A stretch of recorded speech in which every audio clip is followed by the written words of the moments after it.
Good morning Dilip గారు. నాగేష్ గారు, morning walking better అండి, ఈవినింగ్ వాకింగ్ బెటరా? మార్నింగ్ జనరల్గా మనకి హై కార్టిసాల్ ఉంటుంది అంటే పొద్దున్న లేవగానే మనం యాక్టివ్గా ఉండటానికి బాడీ కార్టిసాల్ రిలీజ్ చేస్తుంది. సో అట్లాంటప్పుడు మనం మార్నింగ్ వాక్ చేసినప్పుడు స్ట్రెస్ తగ్గి కార్టిసాల్ తగ్గి బెటర్గా ఉంటుంది. అలాగని ఈవినింగ్ వాక్ చేయకూడదండి. మనం ఈవినింగ్ కూడా వాక్ చేయొచ్చు, ఎందుకంటే ఈ మధ్యకాలం లైఫ్లో ఈవినింగ్ స్ట్రెస్ కూడా ఎక్కువైపోయింది వర్క్ చేసి వచ్చినాక. సో ఆ స్ట్రెస్ తగ్గాలంటే వాకింగ్ చేయడం. అన్నిటికంటే మెయిన్ ఆలోచించాల్సింది ఏంటంటే కన్సిస్టెన్సీ. మార్నింగ్ చేసామా, మధ్యాహ్నం చేసామా, అర్ధరాత్రి చేసామని కాదు, రోజు చేయటం అనేది ముఖ్యం. అప్పుడు మన వాకింగ్ వచ్చే బెనిఫిట్స్ బెటర్గా ఉంటుంది. Consistency is more important than timing. నమస్తే డాక్టర్ గారు. Good morning sir. నా పేరు జనార్దన్ రావు అండి. బాడీ వెయిట్ని బట్టి మనం ఎంతసేపు వాకింగ్ చేయాలి, ఏ విధంగా చేయాలి? సో బేసిక్గా అందరికీ కొంత స్పెసిఫిక్ బాడీ వెయిట్ ఉంటుంది హైట్ బట్టి.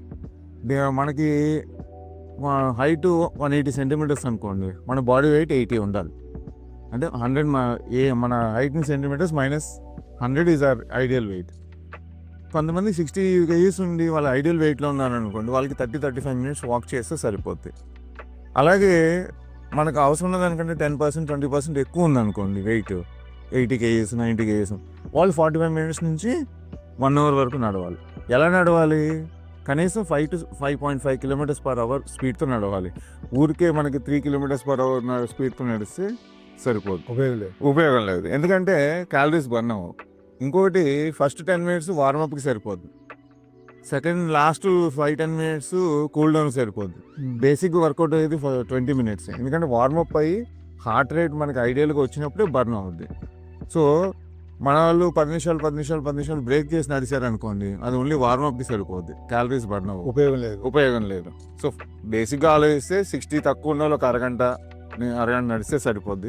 60 kgs పైన ఉన్న వాళ్ళు 45 minutes నడిస్తే సరిపోద్ది. 80 kgs పైన ఉన్న వాళ్ళు ఒక గంట నడిస్తే వారానికి 5 రోజులు కరెక్ట్గా ఉంటుంది. ఇప్పుడు దానివల్ల ఈ బీపీ కంట్రోల్ అవుతుందా, లేకపోతే ఏమైనా ఫ్లక్చుయేషన్స్ ఉంటాయా? ఫండమెంటల్గా వాకింగ్ చేస్తే బీపీ కంట్రోల్ అవుద్ది, షుగర్ కంట్రోల్ అవుద్ది, వెయిట్ కంట్రోల్ అవుద్ది.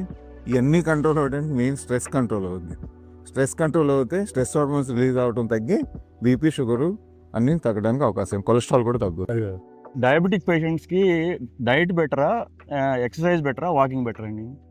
బేసిక్గా డయాబెటిక్స్ పేషెంట్స్కి ఏమవుతుంది, షుగర్ ఎక్కువ ఉంది.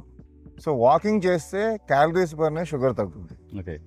అలాగే మనం డైట్ కంపల్సరీగా క్యాలరీస్ అనేది మనం కంట్రోల్ చేసుకుని, కార్బోహైడ్రేట్స్ కంట్రోల్ చేసుకుని, ప్రోటీన్ ఇంక్రీజ్ చేసుకుంటే క్యాలరీస్ తగ్గడం వల్ల కూడా వెయిట్ తగ్గి మళ్ళీ షుగర్ కంట్రోల్ అవుతుంది. సెకండ్. థర్డ్, జిమ్ ట్రైనింగ్ అన్నారు. జిమ్ ట్రైనింగ్ చేస్తే ఏమవుతుందంటే మనం మజిల్ బిల్డ్ చేస్తాం. మజిల్ ఎంతో కొంత బిల్డ్ అవుద్ది. 40 years దాటినాక ఎవ్రీ ఇయర్ 1% మజిల్ తగ్గిపోతూ ఉంటుంది. ఆ మజిల్ ప్రిజర్వ్ చేసుకున్నాం అనుకోండి, జిమ్లో మజిల్ మెటబాలిక్ రేట్ పెరగడం వల్ల క్యాలరీస్ బర్న్ అవుతుంది. క్యాలరీస్ బర్న్ అవుతే షుగర్ బర్న్ అవుతుంది. బేసిక్గా ఏంటి, బ్లడ్లో షుగర్ ఉంది, అది వర్కౌట్ అవట్లా. మజిల్ ఉంటే ఆ షుగర్ ఇన్సులిన్ సెన్సిటివిటీ పెరిగి రెసిస్టెన్స్ తగ్గి షుగర్ పుష్ అవుతుంది, మజిల్లో ఎనర్జీగా మారి మనకి షుగర్ తగ్గు. సో ఎప్పుడైనా ఒకదాని మీద ఆధారపడకూడదు. కాస్త కార్డియో, డైట్ మేనేజ్ చేసుకోవటం. మూడోది వెయిట్ ట్రైనింగ్ కనీసం వారానికి 3 రోజులు చేసుకోవడం ఇంపార్టెంట్. యోగా, వాకింగ్, జిమ్ ఎవరికి ఏది బెటర్ అంటారు? ఫస్ట్ వాకింగ్ వద్దాం. ఇనీషియల్గా ఎక్సర్సైజ్ స్టార్ట్ చేసేవాళ్ళు ఫస్ట్ వాకింగ్తో స్టార్ట్ చేస్తే మెయిన్గా అలవాటు అవుద్ది. బేసిక్గా అన్ని మూమెంట్స్, అన్ని మజిల్స్, బోన్స్, జాయింట్స్ మూమెంట్స్ వస్తాయి. దానివల్ల క్యాలరీస్ బర్న్ అవుతాయి, కొంత వెయిట్ లాస్ అవుతుంది. ఓన్లీ కార్డియో చేసామంటే వెయిట్ లాస్ అవుద్ది, మజిల్ కూడా పోయి తర్వాత మనం ఏమైనా తింటే మనం పెరిగిపోతాం. సో జనరల్గా ఎర్లీ స్టార్టర్స్కి ఫస్ట్ వాకింగ్ స్టార్ట్ చేయాలి.